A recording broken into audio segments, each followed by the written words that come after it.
تو پھر کیا سوچا ہے تم نے اس نوٹس کے بارے میں؟ رانی کو نوٹس والی بات حارث نے بتا دی، اسی لیے اب وہ اندر کی خوشی چھپا کر بولی، کیا سوچنا ہے؟ فی الحال میں اسے طلاق نہیں دے سکتا، میری نوکری خطرے میں ہے، گھر میں فاطمہ کی شادی کی تیاری چل رہی ہے، اوپر سے زویا کو طلاق۔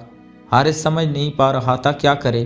وہ دل جو کچھ دیر پہلے زویا کا ساتھ مانگ رہا تھا، وہی دل اب رانی کو سامنے دیکھ کر بہک رہا تھا۔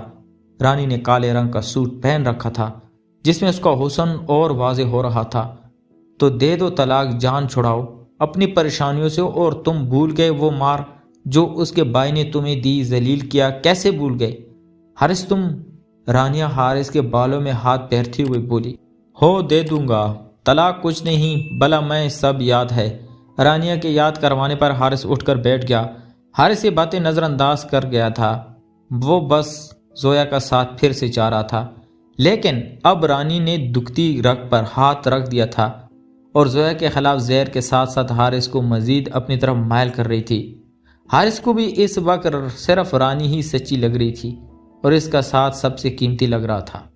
آج رانی نے سوچ لیا تھا حارث کو ایسا قابو کرنا ہے کہ وہ آج کے آج ہی زویا کا قصہ ختم کر دے، اس لیے حارث کی دل جوئی کے ساتھ ساتھ اسے سکون بھی دے رہی تھی جس کا وہ طلبگار تھا، کیونکہ اتنے دنوں سے جس ذہنی بے سکونی کا وہ شکار تھا، آج رانی کے پاس آ کر اسے لگا وہ پرسکون ہو گیا ہے۔ کال بند کرنے کے بعد ایک نظر بیڈ پر بیٹی میک کو دیکھا جو سعد کی گفتگو سن کر آنکھیں پھاڑے اسے دیکھ رہی تھی۔ سعد کے لبوں پر دل جلا دینے والی مسکراہٹ نمودار ہو چکی تھی۔ تم ایسا کچھ نہیں کرو گے؟ بیڈ سے اٹھتے ہوئے وہ سعد کا گریبان پکڑ کر بولی، اور تمہیں کیوں لگتا ہے میں ایسا کچھ نہیں کروں گا؟ جب تم میری بات نہیں مانو گی تو میں کچھ بھی کر سکتا ہوں۔ مہک کے ہاتھ اپنے گریبان سے ہٹاتے ہوئے بولا، تم انتہائی کمینے اور ذلیل انسان ہو۔ سینے پر مکوں کی برسات کرتے ہوئے بولی، ہاں مہک کی بے بسی پر کھل کر ہنسا۔ چلو بس کرو اپنا ڈرامہ اور جا کے تیار ہو کر آؤ، 10 منٹ میں آگے ہی لیٹ ہو چکے ہیں۔ کھندے سے اسے سختی سے پکڑ کر بولا۔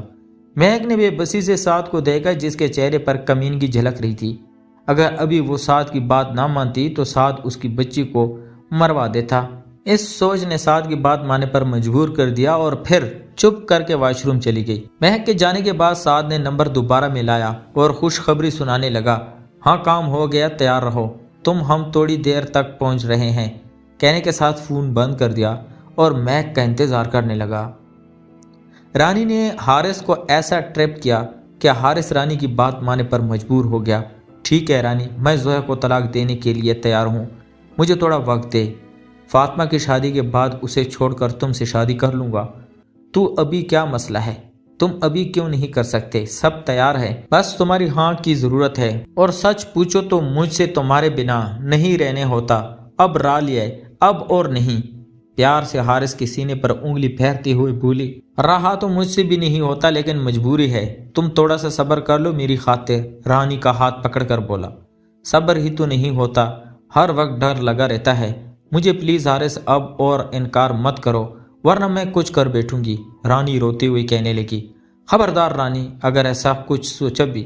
رانی کی بات سن کر حارث تڑپ اٹھا، ہاں تو اور کیا کروں، تم بھی شادی نہیں کر رہے، نہ زویا کو چھوڑ رہے ہو، ایسے میں میرا وجود کوئی ہمت نہیں رکھتا تو کیا فائدہ میرا پھر؟ رانی تلخی سی بولی، تمہارا وجود میرے لیے بہت اہمیت رکھتا ہے، میں تم سے پیار کرتا ہوں، دوبارہ ایسی بات نہ کرنا۔ جہاں تک نکاح کی بات ہے تو میں تیار ہوں تم سے کرنے کو بھی ابھی، حارث نے کہتے ہوئے رانی کا ساتھ لگا لیا۔ حارث کی بات نے رانی کے لبوں پر مسکراہٹ بکھیر دی، حارث کے سینے سے لگی وہ کھل کر مسکرا دی۔ پھر اگلے 1 گھنٹے بعد دونوں کا نکاح بالکل سادگی سے پڑھا دیا گیا، جس میں حارث کے 3 دوستوں کے علاوہ رانی کی ماں موجود تھی۔ حارث کے نکاح میں احمر بھی شریک تھا، جس نے حارث اور رانی کی تصویریں اور ویڈیو عہد کو واٹس ایپ کر دی تھی۔ احمر کو حارث کی اس حرکت سے بہت دکھ پہنچا تھا۔ نکاح کے بعد احمر باقی دونوں دوستوں کے ساتھ گھر آ گیا جبکہ حارث وہیں رہ گیا۔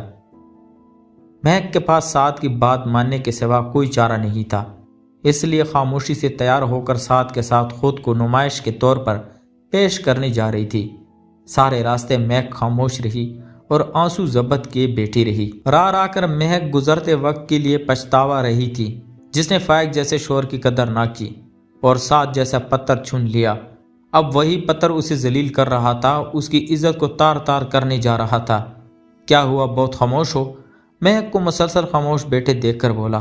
سعد کی آواز نے خاموشی کا تسلسل توڑا۔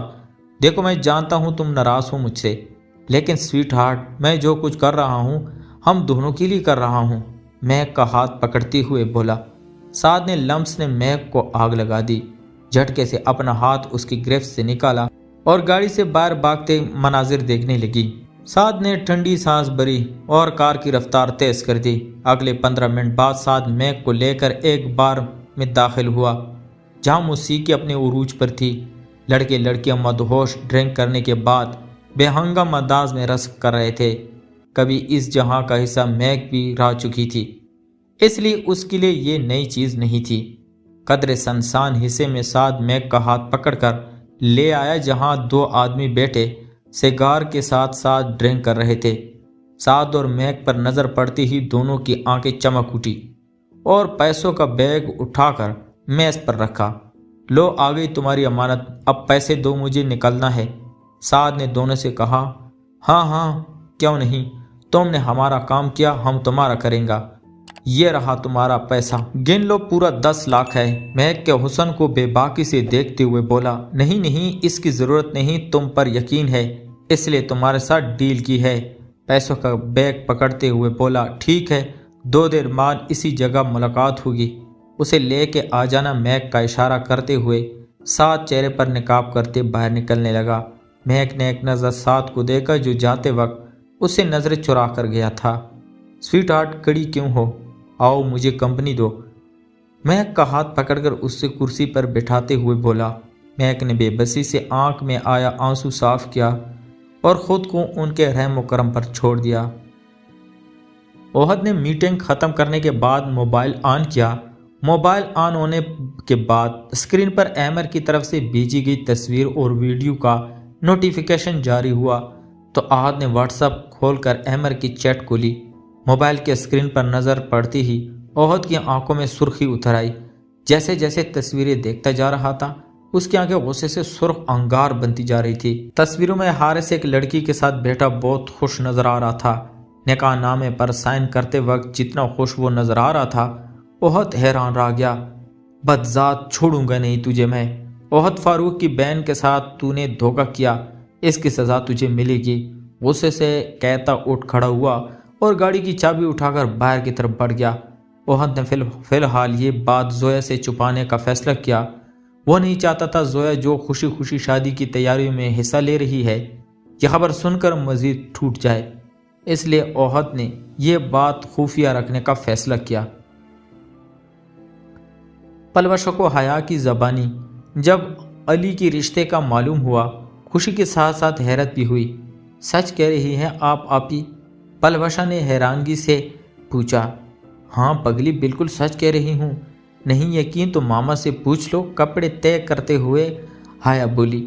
نہیں، اس کی ضرورت نہیں، کیونکہ میں جانتی ہوں میری بہن کبھی جھوٹ نہیں بولتی۔ لاڈ سے حیا کے گلے میں بازو ڈالتے ہوئے بولی۔ تو حیا پلوشا کے پیار کے اظہار پر مسکرا کر رہ گئی، جبکہ پلوشا اب علی کو میسج کرنے میں مصروف ہو گئی تھی۔ 3 دن بعد حارث نے اپنا نکاح گھر والوں سے چھپا کر رکھا۔ فاطمہ کی شادی کے بعد اس کا ارادہ تھا سب کو بتانے کا۔ اب زیادہ وقت حارث کا رانی کے ساتھ گزرنے لگا تھا۔ نوکری سے اسے جواب مل گیا تھا، اس لیے اب سارا دن گھر سے غائب رہ کر رانی کے ساتھ گھومتا رہتا۔ رخسانہ بھی حارث پہ تپتی بیٹھتی، جو آج کل گھر سے زیادہ باہر وقت گزارتا تھا۔ فاطمہ کی شادی سر پر تھی اور پیسے بھی پاس ختم ہو چکے تھے۔ یہی سوچ سوچ کر رخسانہ مزید پریشان ہوتی جا رہی تھی۔ کوئی راستہ نہیں نظر آ رہا تھا، اس لیے انہوں نے زویا کی الماری توڑ کر زیور نکالنے کا سوچا، اور اس پلان میں فاطمہ ان کے ساتھ شامل تھی۔ اشرف صاحب اور ان کی فیملی اسلام آباد ایئرپورٹ پر اتر چکے تھے۔ ایئرپورٹ فاروق اور زیان گئے تھے۔ پاکستان کی فضا نے ان کا استقبال کیا۔ فاروق بھائی اور بابی سے مل کر بہت خوش ہوئے۔ یہی حال زیان اور اسد کا تھا، جو ہم عمر ہونے کے ساتھ ساتھ دوست بھی تھے۔ حیا اور پلوشا بھی اپنے چچا اور کزن سے مل کر بہت خوش ہوئی۔ فائق نظر نہیں آ رہا بھائی صاحب؟ سب سے ملنے کے بعد فاروق نے فائق کا پوچھا۔ وہ ایک ہفتے بعد آئے گا۔ کام کا بوجھ زیادہ تھا، اس وجہ سے اسے رکنا پڑا۔ ارمش پرام بھی سو رہی تھی۔ فاروق صاحب نے من موہنی صورت والی بچی کو دیکھا۔ یہ فائق کی بیٹی ہے، اشرف صاحب نے بھائی سے تعارف کرواتے ہوئے کہا۔ ماشاءاللہ، فاروق نے کہا اور سب کو گاڑی میں بیٹھنے کو کہا، کیونکہ گاڑی میں سامان زیادہ اور اسد رکھ چکے تھے، اور سب گاڑی کی طرف بڑھ گئے اور ہائی ایس منزل کی طرف روانہ ہوئے۔ سب نے فاروق صاحب کی طرف جانا تھا۔ آج سب خوشگپیوں میں مصروف تھے۔ حیا کا دل یہی سوچ کر دھڑک رہا تھا، آج وہ اپنے دشمن جان کو قریب سے دیکھے گی۔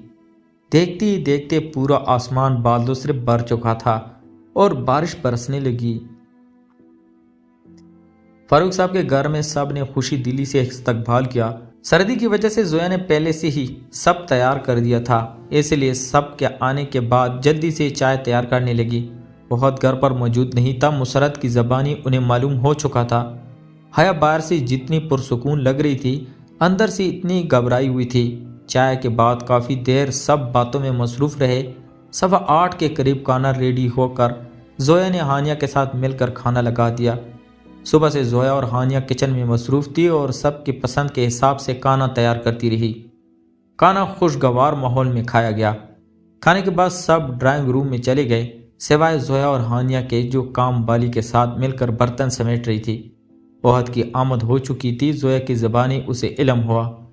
سب ڈرائنگ روم میں ہیں اس وقت۔ عہد سیدھا اندر چلا گیا اور بلند آواز میں سب کو سلام کیا۔ حیا جو موبائل میں گیم کھیل رہی تھی، مردانہ آواز پر سر اٹھا کر دیکھا تو نظر جھکانا بھول گئی۔ سامنے آرمی یونیفارم میں عہد اپنی باروب پرسنالٹی کے ساتھ موجود تھا۔ حیا اور عہد کی نظریں ملی تو حیا نے گھبرا کر اپنی نظریں پھیر لی۔ تو پیارے دوستوں، کہانی جاری ہے۔ کہانی کا اگلا پارٹ نیکسٹ ویڈیو میں دیا جائے گا۔ کہانی پڑھنے کے دوران اگر کوئی غلطی ہو گئی ہو تو ہم معذرت خواہ ہیں۔